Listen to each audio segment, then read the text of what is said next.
নতুন সমস্যা সৃষ্টি হয়েছে দক্ষিণ চব্বিশ পরগনার টমেটো চাষিদের ক্ষেত্রে। টমেটো তোলার লোক পাওয়া যাচ্ছে না, ফলে বিপুল পরিমাণে টমেটো মাঠেই নষ্ট হচ্ছে। আসলে কিছুদিন আগে টমেটোর দাম প্রচুর পরিমাণে কমে যাওয়ায় চাষিরা তখন টমেটো তোলার দিকে জোর দেয়নি, ফলে এই ফসল দেখভালের ক্ষেত্রে শিথিলতা আসে, কর্মীরাও চলে যায় অন্য কাজে। ফলে বর্তমানে টমেটো তোলার ক্ষেত্রে লোক পাওয়া যাচ্ছে না। দাম পাচ্ছি না, খরচা করে যাচ্ছি, এবারে কি করে ইয়ে করব? এই যে এত বাগানে এত টমেটো টমেটো তুলছেন না কেন? পাচ্ছি না বলে জন্য তুলছি না। নিজেরা খেটে করেছেন এটা? নিজেরা খেটে করেছি। বা এটা কি পরে নষ্ট হয়ে যাবে এইভাবে? কি করব যদি না পাই?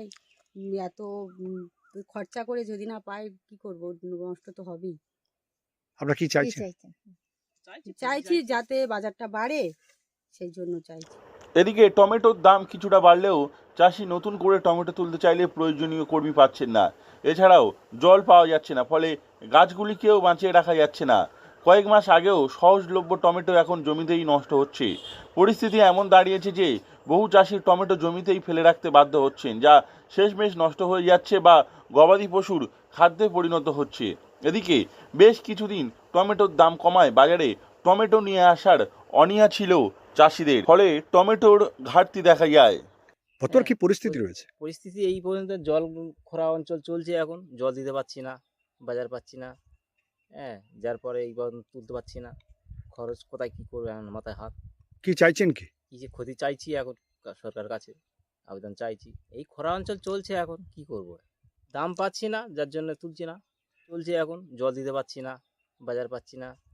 হ্যাঁ, বাজারে চাষিরা টমেটো না নিয়ে আসতে চাওয়ায় আমদানি ও চাহিদার ঘাটতির জেরে দাম হঠাৎ করে কিছুটা বাড়ে, কিন্তু বাজারে টমেটো আনার মতো লোকের অভাব দেখা দিয়েছে। এদিকে রাজ্যের পাশাপাশি বেঙ্গালুরু থেকেও টমেটো আমদানি হয়, কিন্তু এবার সেখানেও ব্যাপক ফলন হয়েছে। ফলে সব মিলিয়ে বাংলার টমেটো চাষিরা এক প্রকার উভয় সংকটে পড়ে ব্যবসায় ক্ষতির সম্ভাবনা দেখছেন। এই সমস্যা সৃষ্টি হয়েছে দক্ষিণ চব্বিশ পরগনার টমেটো চাষিদের ক্ষেত্রে। টমেটো তোলার লোক পাওয়া যাচ্ছে না, জমিতে জলও দিতে পারছেন না চাষিরা, ফলে এই টমেটো গাছগুলি নষ্ট হয়ে যাওয়ার মুখে পড়েছে।